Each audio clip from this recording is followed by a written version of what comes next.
your best life ever.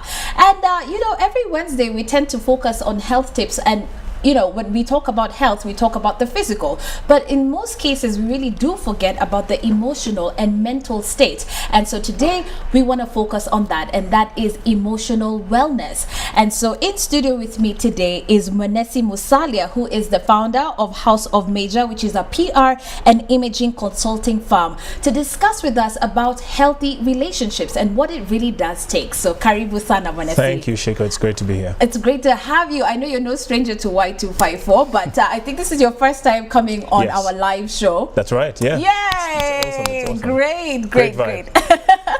Okay, so I know, fine, you deal a lot with, business strategy and what have you, and when it comes to marketing and PR, but success goes beyond the books and business, and it starts with personal development. Absolutely. Yeah. As an individual, if you're not feeling your best and being at your best, then it's very difficult to provide productivity to the collective. Yeah. So we try as much as possible in our trainings, in our image consulting work, to focus on the individual and make them the best version of themselves possible. Great. Okay. So what does really the self-love really have to do, and that self-appreciation have to really do with building a healthy relationship? Oh my goodness, it's everything. Yeah. That is the basis of confidence. And if you do not love yourself enough, if you do not feel that you are worthy of providing value to the world, then it's very difficult to manifest that into anything tangible. Yeah. And your mind, your body, your spirit, if you cannot feel comfortable in that. For example, if you look at certain tenets of emotional intelligence and etiquette, it's all about making the people around you feel comfortable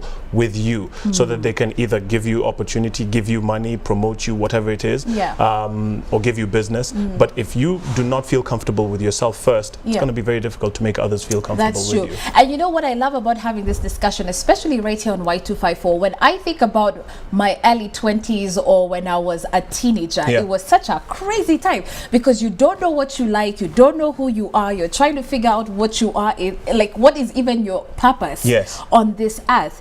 And so it's important for us to actually figure out the inner first, because many of us, and unfortunately, like you mentioned, the teenage years, the early 20s, that's when people are looking for validation in different things. You're looking at celebrities, you're looking at pop culture, you're looking at your peer circles, you're looking everywhere else except within. And within is quite difficult, because that's a time when hormones and things are like I know, you're just crazy. So you look inside, you're like, I don't like what I see there. Let me look for it out here.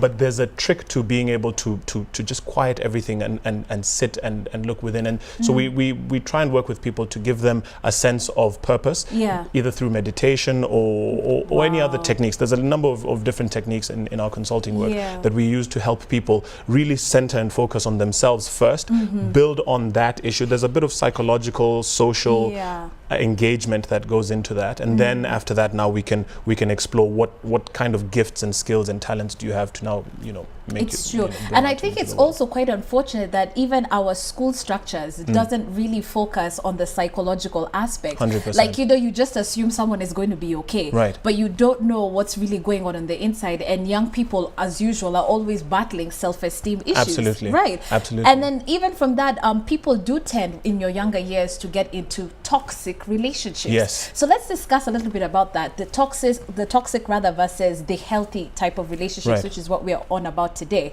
Tell us about those signs. What exactly is a toxic relationship? For me, one of the biggest signs of a toxic relationship would be where you are giving and not receiving anything. And if you find yourself constantly in that mire where the person that you want to be with, whether it's a boss, whether it's a spouse or a potential girlfriend or boyfriend or whatever, you are the one who is always trying to make things work and trying to give of yourself, and what you're receiving back is next to nothing. That is one sign of a toxic relationship. Another sign is what you're getting back is negative, is counterproductive, and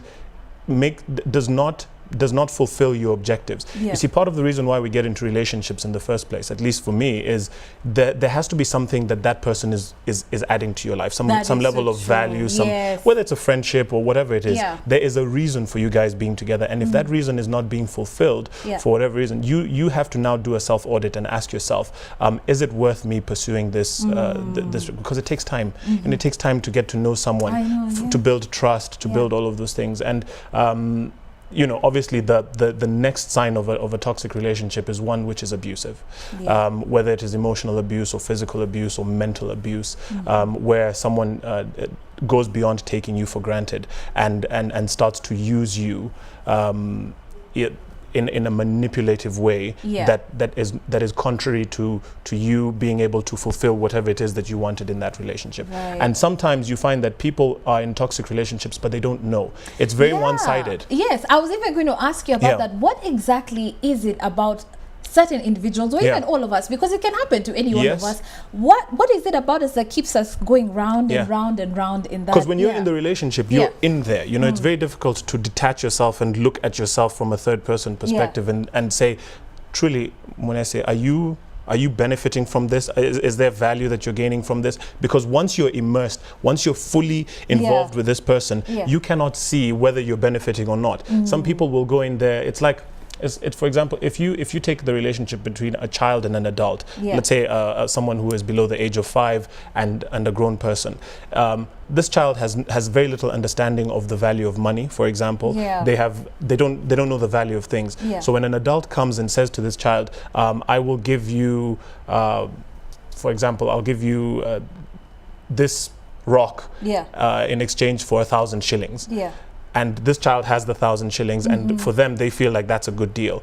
But in that relationship, because there's trust that has been established, it's not a good deal. It's wrong, but the child doesn't know any better. So how can we as people know our worth? You see, relationships become toxic when you're not able to get your worth and even grow your worth exponentially. Your worth is so important. So you need to go into the relationship first defining, what am I worth? What am I truly worth? And if you get what you're getting out of it, and I mean, you find these lopsided relationships where if I can use the example of very wealthy individuals who marry these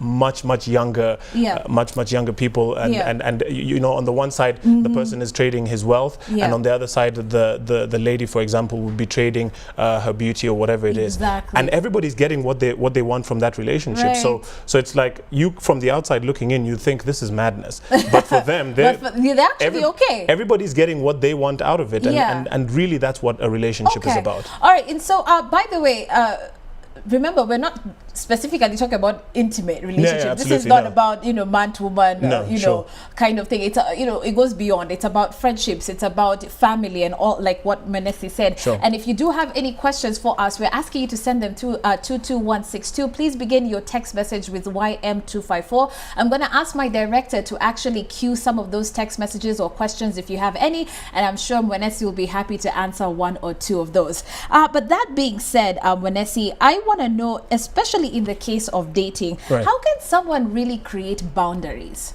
Right. So dating is an interesting one. You know, that is, what are you dating for? You know, this is the first question we must ask. And are you dating to get married? Are you dating just to see? Are you dating because you are upset at the world and you're using it as a, what is the purpose of this dating? And for me, the healthiest form of dating is dating with a purpose. And so if you are dating with a purpose, then you have your end game in mind. You know exactly what you want to accomplish, and so you need to be leading and moving this relationship in that direction. And so your boundaries will be informed by the direction that you want to take.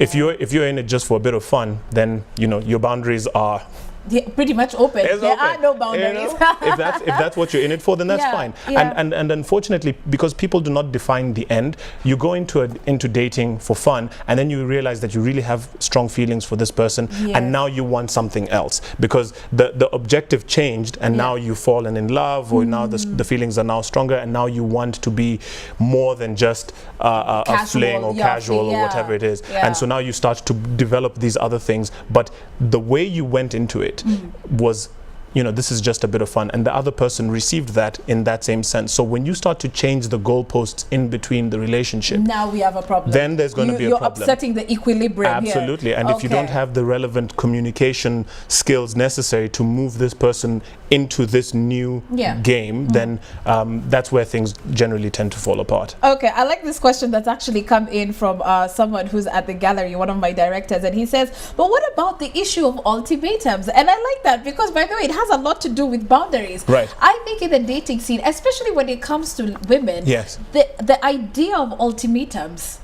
has to be there. Otherwise, this relationship, giving a guy an ultimatum and saying, listen, this is this if this doesn't happen by this time, it has been successful. By the way, I have to say that tool kind of does work. It does work sometimes. It works for me, but it works sometimes. But you see, what happens is there's always going to be a credit and debit situation in that that sense, and someone will always feel shortchanged. The best kind of thing is to have a win-win situation. Ultimatums is winner takes all. So it's like, it's my way or the highway. There's no room for you having a bit of whatever it is that you want. And that person, fine, you'll feel that you've won, but they will carry that. They will carry that baggage, and at some point when it's payback, they will come back and say, you know what, you forced me into this situation, so now it's my turn to return the favor. Rather than giving ultimatums, find a way where you can benefit and also cede a little bit of control, because that way that person does not have too much of a hold on you in the future going forward. Okay. All right. Another text message here has come in. I think this one is from Maureen, I believe. Okay. So the question here actually has a lot to do with, let me see this, about compromise actually. Right. Yeah. Is there a fine line between compromise and pretty much being a doormat? Yes. And again, it's about you yourself. And you see, that this is why I love the question that you asked in the beginning. How much does loving yourself and being aware of yourself have to do with being in a relationship? If you do not know your worth, if you are not comfortable saying, out in this relationship, this is what I want to get out of it, and this is how I want to grow, then you won't have anything to trade. And you will, if you don't love yourself enough in that relationship, you will find yourself being used and sometimes even abused. If you don't have something that you can say, you know what, this is the value that I'm bringing you. If you want me to keep giving you this value, then I need this from you. And that trade, because everything is a trade-off, whether you're in a boyfriend-girlfriend situation or you're in marriage, it's all bargaining, it's all trade. You will always be finding yourself in that situation where you're trading. And if you are a doormat, it means that you have nothing to trade. You're completely depleted, and there's nothing left to give. And you're dependent on that. And you're dependent, absolutely, you're dependent on that relationship for validation, because now you're empty, and now your value and your worth is being derived from that person, and that person now has you in their hands, and they play with you. And that happens a lot. Okay, like we see, of course, in the dating scene, even in friendships. I remember even in my days on campus, I mean, you'd find there's always that one person who everybody's using for something. That's right. And they don't know how to say no. What's the power of saying no? This is it. And if you have the power of saying no is, there's a way to say no. You can say no, not now, or no much later. And for guys especially, we always take a no as, okay, maybe it means we will come, we will revisit. But the power of saying no is something that people need to start to practice. And it starts by knowing what you're worth, so that you know that if this is a friendship, there has to be give and take. I'm hooking you up, you're hooking me up, and that's how this thing is going to play out. Maybe it's not happening now. Maybe if I hook you up now, and you see, people think that friendships are those things that I'll be your friend no matter what. No, the reason why people get into friendships in the first place is because you're getting something, you're deriving something of benefit from that person. Either they make you happy, or they make you comfortable, or they make you safe, whatever it is that you're deriving. So as soon as they stop doing that, as soon as they stop making you happy, stop making you feel comfortable, stop making you feel safe, you will start to see that friendship waning. And there has to be a trade-off. You need to be able to say, okay, if you're making me happy, what am I doing for you? How am I there for you, and so on and so forth. Okay. All right. My producer actually tells me we don't have too much time, so allow me to just ask two more questions before we get into the next part of this particular program. And that is about, how can one really confront a toxic individual individual, how do you address the situation? That's number one. And then after that, about adopting daily habits that can improve our self-confidence and our self-love. Right. Yeah. Toxic individual, number one, direct not confrontation, but just say exactly what it is. And I like to use this thing called DESC. DESC stands for, D stands for describe, so describe the situation. And then explain. E stands for explain. So once you've described, listen, this is what happened. This is why I'm not happy. All you're doing is stating the facts. Then you explain the consequences. This is what you did and what happened led me to feel X, Y, Z. So you've explained it. Then you state what you would like to happen. S stands for state. I'm stating that in the future or going forward, this is what I would like for us to do. And then you close with a conclusion. You agree. Do we have a deal? Or, you know, but most people just say, Kwani, you didn't see you've hurt me, you know. Kwani, what's your problem? Kwani, what's your problem? And then on the final part of confidence is, and I like making this illusion, always remember that there are people who are going to be below you. And if you do not value yourself enough, always look around. There are people who are going to be struggling in terms of health, finances, material, family, who are below you. And if you if you're always looking above you in terms of the people who have more than what you have, then it's going to be very difficult to feel confident in yourself. So always look around you and say, you know what, the people who are below me in terms of health, if you don't feel confident, go visit a hospital. This is what I tell people. If you're not feeling confident, you know, go to a really poor part of town and just hang out there for a little bit and give thanks for what you have, because confidence comes from being able to love yourself. All right, real quick, maybe 2 things that you do every single day that gets you up, you know, just boosts your confidence and gets you going for your day, that maybe you can share with us as we say goodbye. So I'm an extremely prayerful person. For me, God is God above everything. So that is number 1 on my to-do list every single day and throughout the day. And then the second thing is to tell myself that this day is a gift and I will make it better than it was yesterday. And I have this discussion with myself in the mirror. I like that. Talk to yourself, Talk people. To yourself. Talk to yourself. You're your own hype man. So but be your own hype man, and that should be your mantra, right? That's right.